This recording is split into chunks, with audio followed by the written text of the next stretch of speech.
Quite intelligent young girl. Very devious. Plodding through life in the 60s. She was all for herself. She's one evil so-and-so. Innocent, vulnerable, in need of love and care and attention. She's an evil cow. She's got the devil in her. She's the devil itself. Wasn't we lucky? Little ones that got away.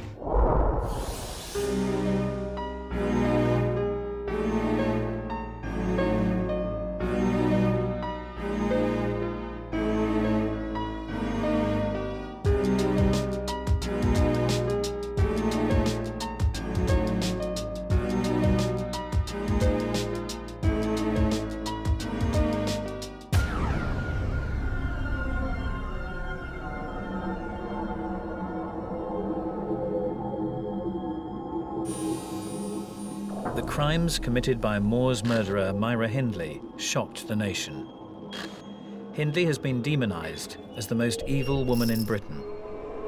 With her lover Ian Brady, Hindley took part in the abduction, sexual abuse, torture and murder of 5 innocent children. She was sentenced to life imprisonment. Hindley's supporters claim that she would not have been capable of murder without the influence of Brady.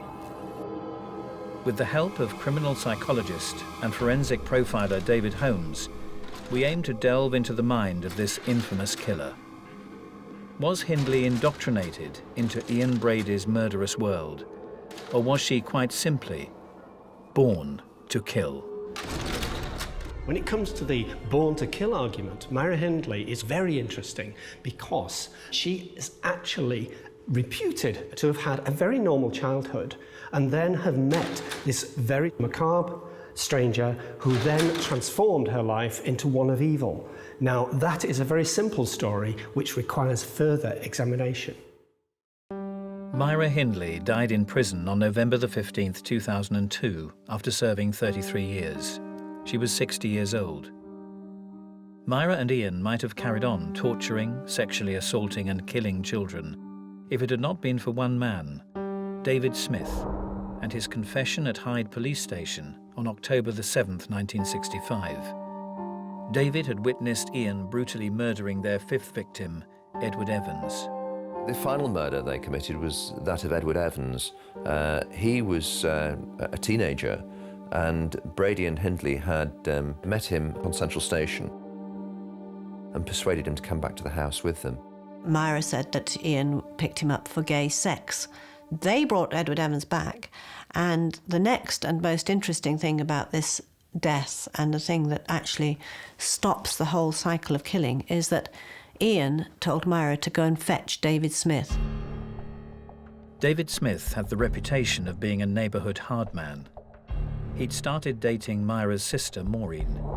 They got married and moved to the nearby Hattersby estate, close to Ian and Myra. The 4 of them spent a lot of time together. David was impressed by Ian's right-wing views. Slowly, he became indoctrinated into Ian's perverse view of life. Myra went and brought David Smith and brought him back to the house, whereupon Edward Evans was murdered in a very, very brutal fashion. He was much bigger, it was much harder to kill him, there was blood everywhere. It was a very, very nasty death.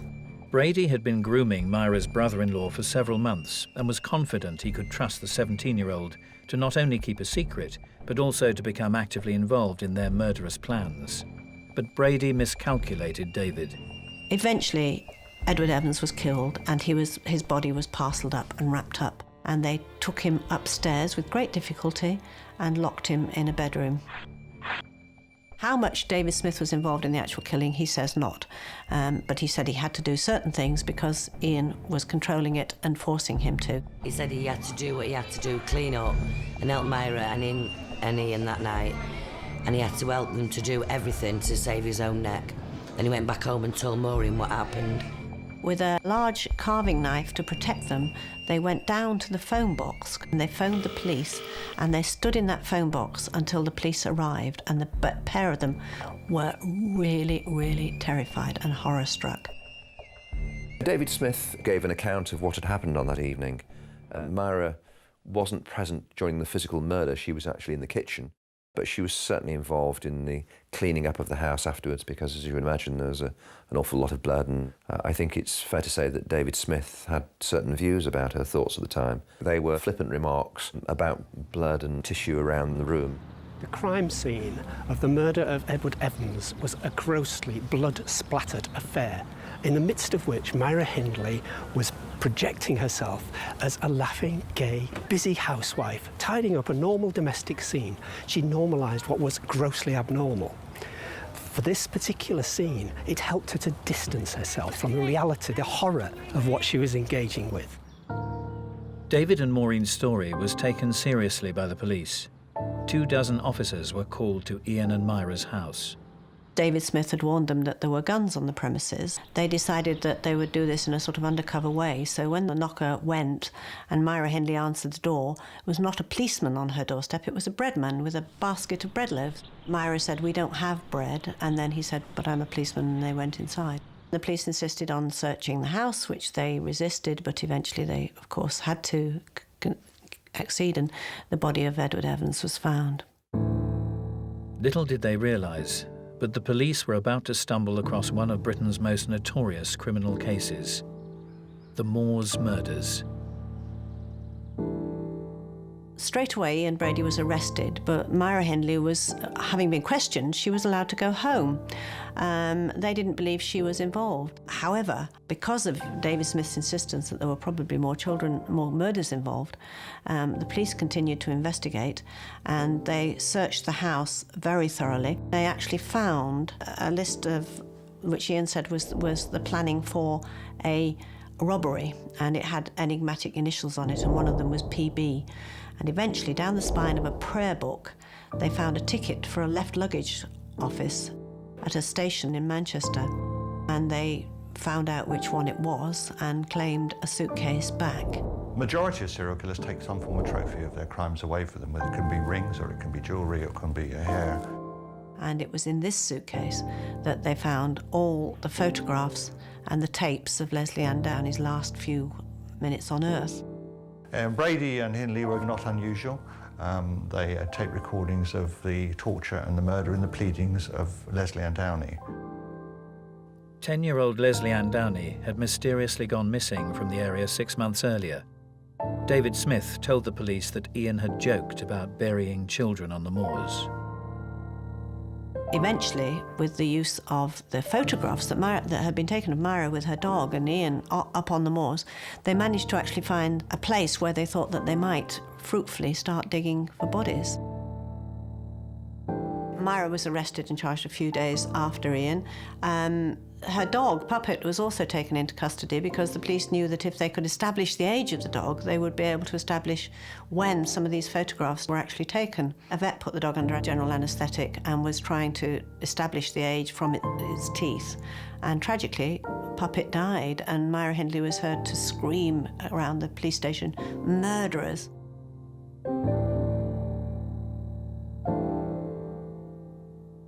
As a result of the tip-off that they were digging on the moors, I was a very young reporter, and my job was to drive around at night in the hope that I might see police digging. Saddleworth Moor is quite an eerie place at the best of times, but to be up there in the early hours, in the dark, knowing that there could be, at that stage, could be children buried out there was quite weird. Quite frightening, really, looking back. There was a whole cavalcade of press parked down the hill and not allowed to get near. And they tried to do as much of it as they could under cover of sort of dawn and dusk, but it was very difficult because you have to have light on the moors. The moors are vast and spooky places. Police believed that the bodies of 4 missing children might have been buried on the moors. Their fears were well-founded. On the 10th of October 1965, the body of Lesley Ann Downey was discovered. 11 days later, the body of 12-year-old John Kilbride was also uncovered. John had disappeared without a trace, on November the 11th, 1963. In 1965, a case like this was unique. For the first time in British history, a woman had been implicated in a killing partnership that involved the serial sex murders of children. What had turned Myra into such a monster? Was it a question of nature, not nurture? As the details began to emerge, particularly in the local community, there was a sense of outrage. I think if some people could have got their hands on Myra Hindley and Ian Brady, they wouldn't be here today. It's quite difficult to comprehend what they got up to and got away with for so long. To satisfy the born to kill question regarding Myra Hindley, you have to examine the whole of the period of the killing, but perhaps more importantly, you have to examine the childhood and the aspects of childhood, and you're looking for little events that might say that this person was showing signs prior to the crime period of being born to kill. Had she not met Ian Brady, I'm absolutely convinced that Myra Hindley would in all probability have led a normal life.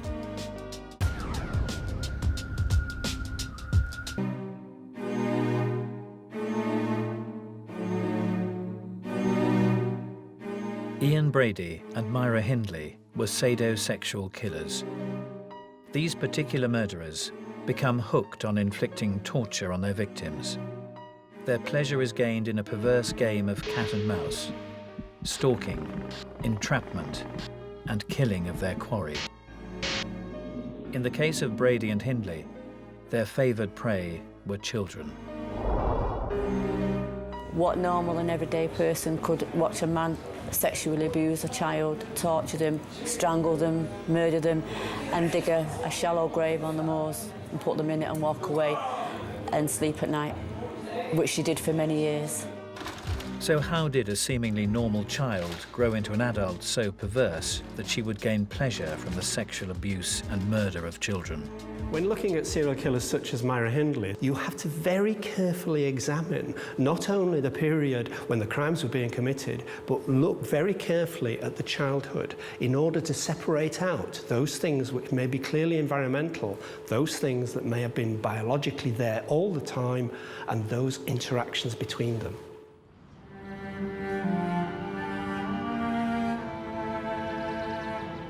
Myra Hindley was born on Thursday, July the 23rd, 1942, just another child in a world of terraced houses and factories in the poor working class area of Gorton in Manchester, England. She was part of a close northern community. She knew everybody in the street, she knew the people at the shops, everybody knew everybody. She went to the same school as all her friends. It was a very supportive, loving local community. Myra was the first child of Bob and Nellie Hindley, initially a placid child who was no trouble. When her sister Maureen was born 4 years later, the situation changed. Mr. and Mrs. Hindley found bringing up two children too difficult and sent Myra off to live with her grandmother. Some people try to make a lot of the fact that she didn't actually live at home with Mum and Dad, but she lived, in the next street with Grandma. The two houses could see each other from the bedroom windows, and she spilled between the two houses. It was a very, very loving life. Myra went to the local state school. She went to the junior school where she was bright and only narrowly failed her 11+. Granny was very susceptible to allowing her to have a day off if she wanted one, and Myra's attendance record was very poor. And had she gone, she probably would have passed for the grammar school. As it was, she went to Ryder Brow Secondary Modern. She was in the top class. She did extremely well. She was in that vanguard of youth culture, and she was very aware of it. It was the beginning of teenage as a phenomenon. Rock and roll was there, Beatles were coming. She changed her image slowly but surely. Thick makeup, like a Dusty Springfield. The hair got blonder. Big curls in the hair. The skirts eventually got shorter. Always had all the top fashions. Well, it was fantastic. She, peroxide blonde, always did very well for the lads. Myra had one friend of the opposite sex from quite early on, a little boy called Michael Higgins. She was quite taken with the idea that he had the same initials as her, and they used to hang out together, go everywhere together. She used to be sort of almost looked after him. Myra felt she'd made a lifelong friend. One sunny afternoon, Michael asked Myra to go swimming with him at the local reservoir. She was unable to go. Tragically, Michael drowned, an unfortunate event that local boy Lawrence Jordan witnessed. Michael Higgins came with some of his friends and they were swimming over that side. And then all of a sudden there was a flurry of excitement and one or two young kids running round saying, "I can't see him, I can't see him." Somebody must have dialed the police because 2 or 3 policemen came running up and we saw them diving. One child said, "There's somebody under the water." Somebody then shouted, "Oh, they got him." And I saw them bringing out this chalk white body. But you could see the whiteness of the body against the blue uniforms of the police. And his arms were outstretched almost in a crucifix. They hurriedly then put him in the mortuary van, and the van then passed us going out where you could get down to it there. The path came to there. It must have been really traumatic for Myra Hindley, because if she was a friend of his and she saw him being brought out, that would obviously stay with her for the rest of her life, because it certainly stayed with me.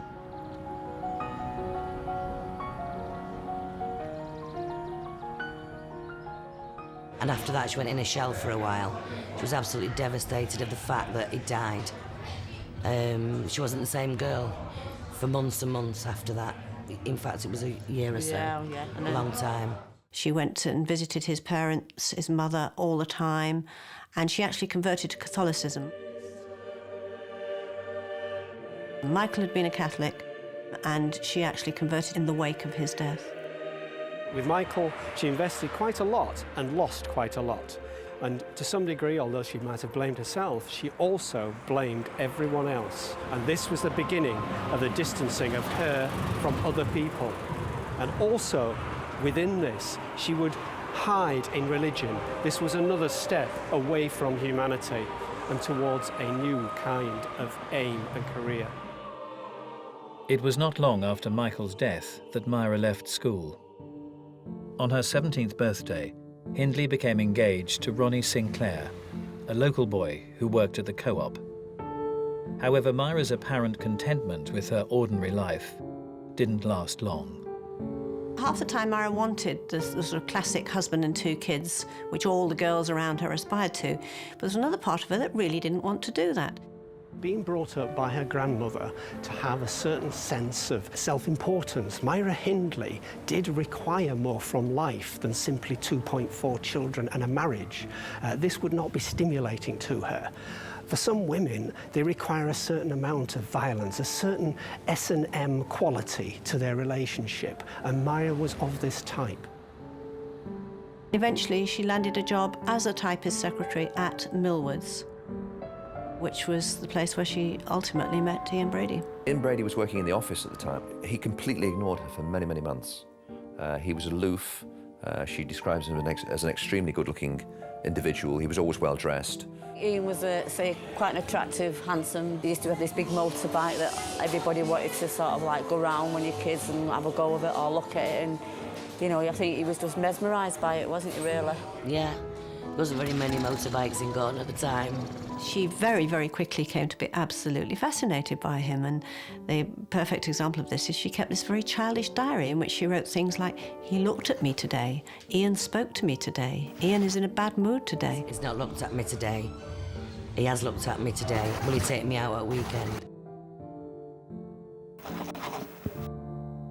At best, Ian Brady was bisexual and probably rather more homosexual than heterosexual. So she was very much on the periphery of his vision. Until the famous Christmas party when they got together and became an item from there on in. And it was at that stage that he started to indoctrinate her into his views on politics, life, sex, and so on. That first night, Brady took her to see the Nuremberg trials. As the weeks went by, He played her records of Hitler's marching songs and encouraged her to read some of his favourite books, Mein Kampf, Crime and Punishment, and the works of the Marquis de Sade. Hindley happily complied. She had waited for so long for something different, and now here it was. Myra's family were not keen on Ian from the very word go. Ian's background had been more dysfunctional than Myra's. He was born in the centre of Glasgow as a result of an affair between his mother, a waitress, and a man whose identity we've never been completely sure about. And he was fostered when he was about 2 to a family who were living nearby. And they brought him up to the best of their ability. However, when he became a teenager, he began to get involved in crime. Eventually, the courts in Glasgow said that he had to go and live with his mother, and his mother at this stage was living in Manchester, so basically Glasgow shipped its problem out. Brady became Hindley's first lover, and she was soon totally besotted with him, soaking up all of his distorted philosophical theories. She went from this happy-go-lucky girl to not wanting to speak to anybody, not wanting to be with anybody. It was always you shout Auntie Myra, because, as I say, everybody was shouting. You'd shout to her and she'd completely ignore you. She became involved in all his strange sadomasochistic sex. He didn't have a normal sexual appetite. Brady told Hindley there was no God, so she stopped going to church. When he told her that rape and murder was the supreme pleasure, she did not question it. Her personality had become totally fused with his. I don't think Ian was in love with Myra. I think it was just what he was doing, really. I think he was playing cat and mouse like he's done all the way along. Early in 1963, Brady put Hindley's blind acceptance of his ideas to the test.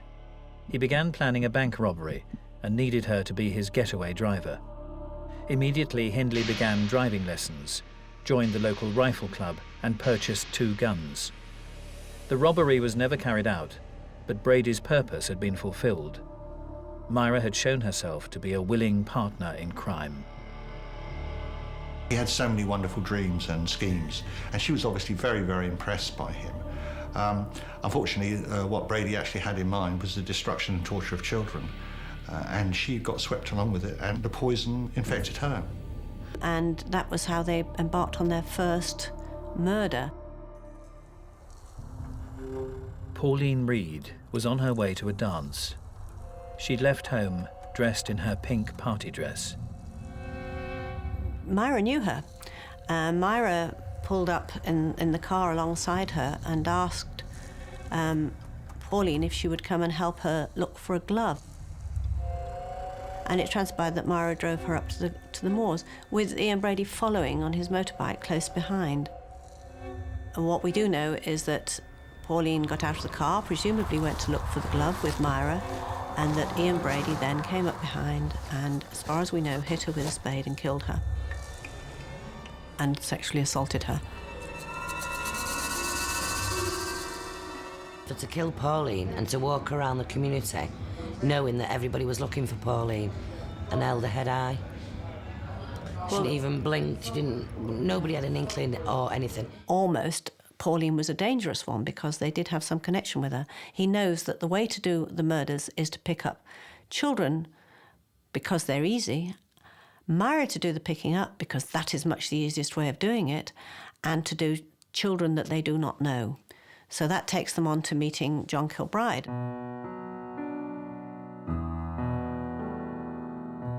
John was the eldest child. He was almost 12 when he went missing. The last time I saw my brother John was in 1963 on a Saturday morning as I got up. What he used to do every Saturday was going out the market, stallholders, peck away. He just never come home that night. My mum rang the police about 6:30, because he was always home for 6 anyway. And, I mean, he was always home, so 6:30, the police were wrong, sort of thing. He was missing. Yeah. There was posters all over the towns, far and wide, with Very John's face on lampposts, placards, shop windows. Have you seen this boy? There was a pub on the corner called the Bessemer, and there was photographs of missing children in the area at the time. Have you seen these children? And she used to go to the bar and have a drink knowing that them children was there and knowing she knew exactly where they was. In their statement, they said they'd picked him up at Ashton Market. Well, Hindley had. She'd led him to Brady's car. And again, he was sexually assaulted. He was found with his underpants tied down at the bottom of his legs and buried again close to the road. I think after just a few weeks, we all realised he wasn't coming home. We knew he hadn't run away and we knew something had happened to him, but we didn't know what. Not for 2 years.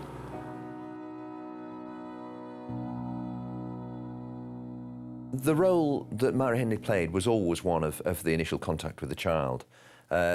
Sometimes Brady was absent and came along later, or on other occasions Brady was behind on a motorcycle and he was flashing the headlamp to tell her, there's one coming up now, stop and talk to this individual here.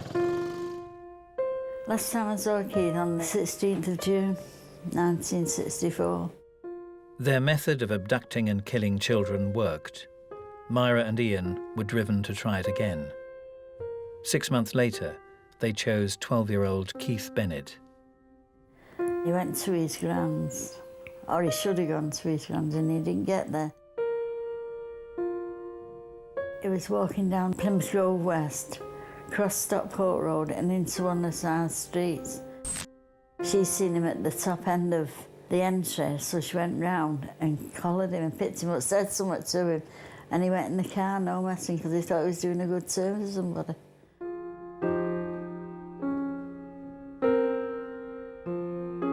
So when my mum come down on the 16th of June, I said, where's Keith? She said, I don't know. I said, well, he should have been at your house.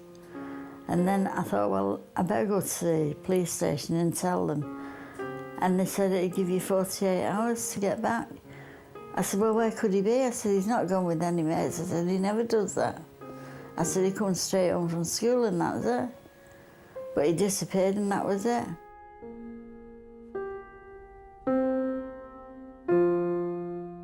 Two months after, the police come to the door with Brady and Hindley's photo. He said, well, we think it's possible that these have had something to do with Keith, with Keith abducting him. There is a slight difference with Keith because they take him deep onto the moors. At least 3/4 of a mile, which is quite a long way for a small child. He hit him on the back of the head, knocked him out, and then put a machine cord rubber around his neck and broke his neck. And he actually assaulted him afterwards and left the clothes at the side where they buried him. He didn't know he was going to his death.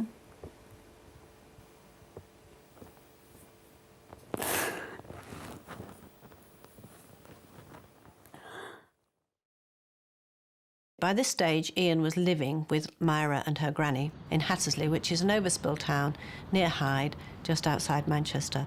And they moved in, and the neighbours were very impressed by them because Ian got stuck into making a garden, did up the house. The word yuppie didn't exist in those days, but if it had, these would have been seen as a kind of upwardly mobile young couple.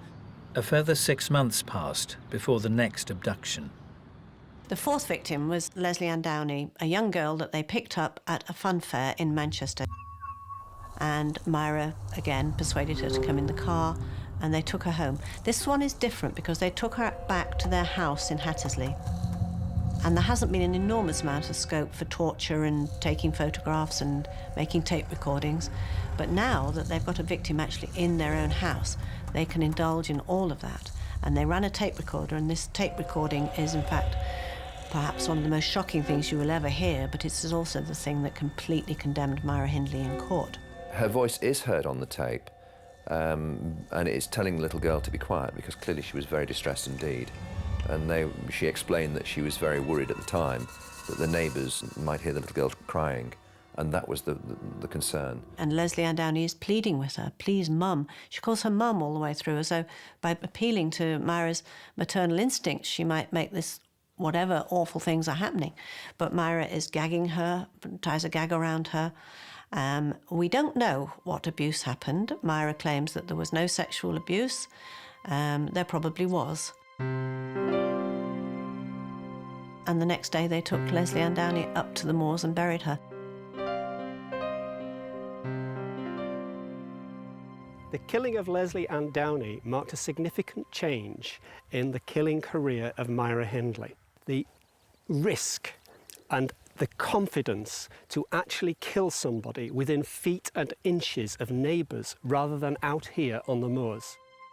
It would be another 10 months before Lesley Ann's body was discovered on the moors in a shallow grave with her clothing at her feet. Even with the damning evidence mounting against them, Brady and Hindley denied murdering Lesley Ann. As in the case of Edward Evans, they attempted to implicate David Smith. They claimed that Smith had brought the girl to the house so that Brady could photograph her. As far as they were concerned, Lesley Ann had left their house unharmed with Smith. Ian Brady tried to protect Myra, and it's true that if Myra had played it the way he wanted it to, she would probably have been charged with being accessory and possibly been out of prison after 7 or 8 years. But she was determined that she was in this with Ian. All she said was, Ian is innocent and I am innocent, and she said this over and over again. The evidence that linked Brady and Hindley to the murder of John Kilbride, while not as overwhelming, was sufficient to charge them. They found the name John Kilbride in Brady's handwriting, written in his notebook, and a photograph of Hindley on John's grave on the moors. I actually got ready myself to go and help on the dig, and I was more or less locked in my bedroom by my father. A couple of days after the police came with a shoe, my mum identified it as being John's, and they found John's body then. Despite all their efforts, the police were unable to find the bodies of the other 2 missing children, or any evidence to link Brady and Hindley to their disappearance. Ian Brady was charged with the 3 murders of the ones the police had the bodies of. That was Lesley Ann Downey, John Kilbride and Edward Evans. Myra was charged with Lesley Ann Downey and Edward Evans, and of being an accessory to the killing of John Kilbride. Ian Brady received 3 life sentences and Myra received 2. Myra was taken to Holloway Prison.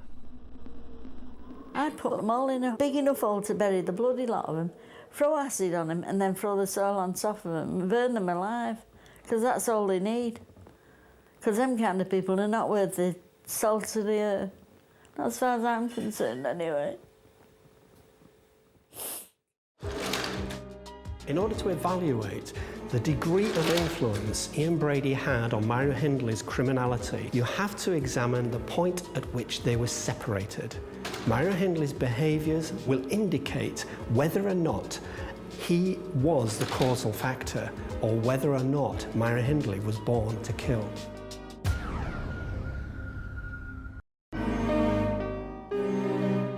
Ian Brady's hold over Myra Hindley continued for the first few years of their incarceration. They constantly wrote to each other and even requested permission to marry. The rift that developed between them was gradual, stemming mainly from their differing responses to their imprisonment. Brady quickly accepted his sentence and soon settled into prison life, whereas Hindley continued to assert her innocence, maintaining her claim that Brady and Smith were responsible for the murders. Myra Hindley said she didn't have any involvement, only, in her words at the time, was acquiring the children for Ian Brady. But she was distinctly heard on a tape of Lesley Ann Downey telling the little girl to shut her mouth, while Brady was, God knows what he was doing to do. Her mother was convinced she was innocent. Her sister was convinced she was innocent. Everybody around her was convinced by Myra that Myra had just been Ian Brady's dupe.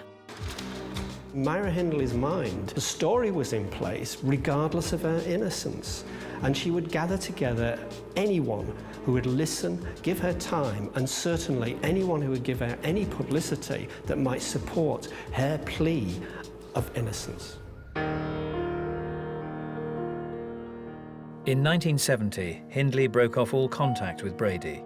His hold on her was completely broken by the realization that she would never see him again. 7 years later, more than 10 years after her imprisonment, Hindley began a campaign to win her freedom, a crusade that continued until the day she died. Brady's never actually applied for parole. He was willing to serve his sentence, but at least he knew what he'd done and he didn't want to come out of prison. Myra Hindley applied for parole on a regular basis, just to torment the families, as far as I'm concerned. Hindley's application for parole was delayed for a further 3 years. When Hindley's plea was finally heard in 1985, 20 years since she was first in prison, it was rejected. The Home Secretary announced that Hindley's case would not be heard again for at least another 5 years. Ultimately, she hoped she would be able to get out of prison, and that was probably her long-term objective. At the end of 1986, Hindley changed her tactics. Instead of continuing to plead her innocence, she made a full public confession. A conjunction of people came together in Myra's life. She had a solicitor who was saying to her, unless you make a clean breast of everything, admit it, and then possibly down the line parole will be possible. At the same time, she was being counselled by Lord Longford to make a confession. She also received a letter from Winnie Johnson, the mother of Keith Bennett. When I wrote to her, she said she was very sorry that she couldn't help me in any way. She was watching out for Brady on the hill. And she wasn't, she was as bad as him. She watched them kids murdered and she watched them being raped. And at the same moment, because Ian Brady had made a sort of confession to a journalist, the Home Office ordered Greater Manchester Police to reopen the investigation. Well, the aim was to review the case and see whether there were any fresh lines of inquiry we could pursue with a view to, first and foremost, finding out where the 2 children might have been buried, and secondly, of course, gaining confessions. She now admitted both the knowledge of and involvement in all 5 murders, including those of Pauline Reade and Keith Bennett. She was cooperative right from the word go and said that she was prepared to point out to us areas of interest to Brady on Saddleworth Moor, which was really code for giving us a pretty good steer as to where bodies may be. When it emerged in the 80s that there could be 2 more bodies on the moors, and there was a likelihood of either Hindley or Brady turning up to try and pinpoint them, there was what you would call a newspaper frenzy. Many newspapers hired helicopters. I was up there. It was chaotic. She was very keen on trying to help us. I've no doubt about that at all. You have to realise that for Myra Hindley, this was actually keyed off by her lawyer saying that unless she did appear to the public as a reformed character, that her release would probably never ever happen. Therefore, can you disentangle her self-interest in doing this from any genuine apparent remorse that was revealed?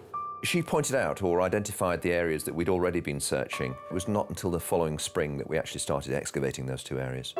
And of course, in the summer of the following year, we found Pauline Reade's body in one of the areas that she'd highlighted. And they found Pauline Reade. Now, I met her mother, and she's a lovely person, or she was a lovely person. And she used to always say to me, "Win it, they will find Keith. I know it, they've got to find him, and they will find him." He's been missing now for 41 years this summer. I doubt whether we'll ever find his body because they say that the landscape moves and changes in that time. And Keith's mum, Winnie, is absolutely obsessed by this. She says she can't rest until she lays her boy. She has even been up there with a spade in that forlorn hope that she could find her boy.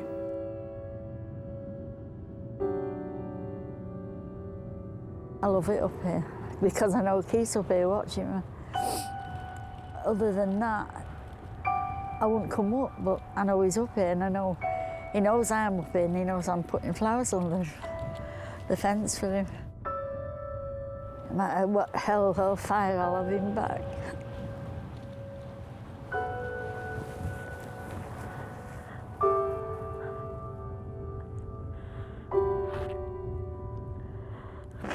He shouldn't have been up here in the first place.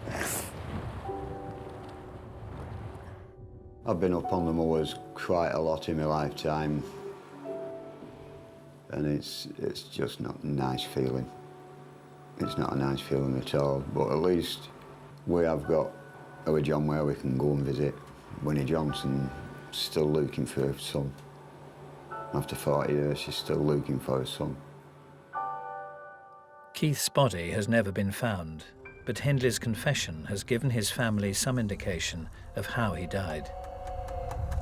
Hindley had lured him into the car with a request for assistance in loading some boxes. Once at Saddleworth Moor, Brady had taken Keith down to the gully, where he raped and then strangled him, burying him somewhere nearby.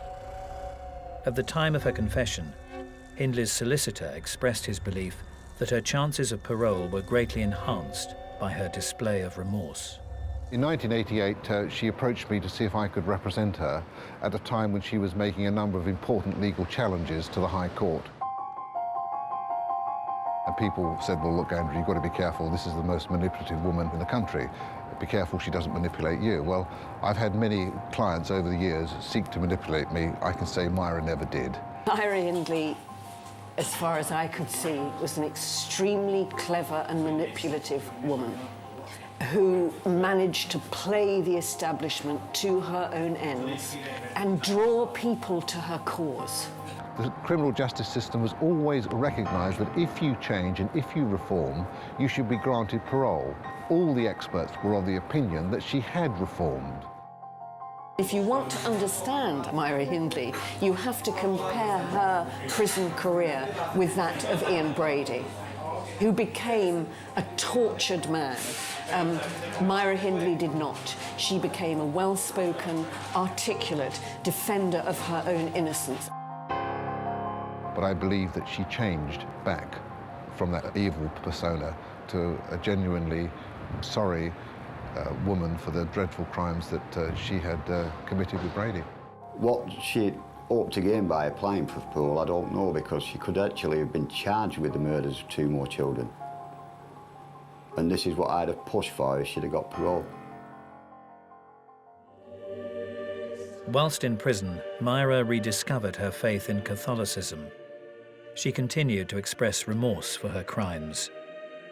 I ask people to judge me as I am now and not as I was then.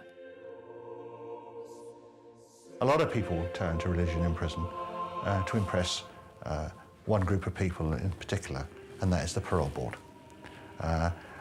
Killers, every killer in America must be on a journey into the light, must have seen Christ, and the first thing they do on a Sunday is queue up for tea and biscuits in the church. Her aim in life was to walk free, and she wouldn't have been free very long. I'd have loved her. I'd have loved it for him to drop her on Ashton Market or outside my front door. I'd have loved it. I'd have served time for it.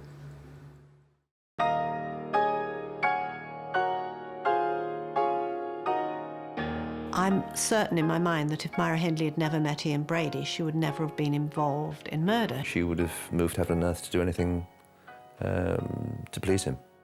You could call it a tragic love story, but I don't think you could put the word love in this. Not when you think what they did. Without the influence of Ian Brady, it is very, very unlikely that Myra Hindley would have killed another person. However, her searching for a stimulating, exciting life may have ended up with her being with some drug dealer, some bank robber, who would give her an exciting life, but wouldn't necessarily have involved her in one-to-one killing. Just haven't got words to explain how I feel about her. That sort of thing just did not happen where we lived. On November the 15th, 2002, at the age of 60, Myra Hindley died from respiratory failure, arising from a serious chest infection. She'd suffered a suspected heart attack 2 weeks earlier. She's got the devil in it. She's the devil itself. In this particular instance, Myra Hindley was not born to kill, but she was placed in a circumstance where an element that she was born with enabled her to continue and kill. Who's to say she could be here? Maureen, David, all of them could be here. you know. Still living in Gorton. Still living in Gorton. And then again at the other side of the Could be column, married. So could Pauline Her own Reade. children, yeah, of course. She could have been here as well. She could have been here.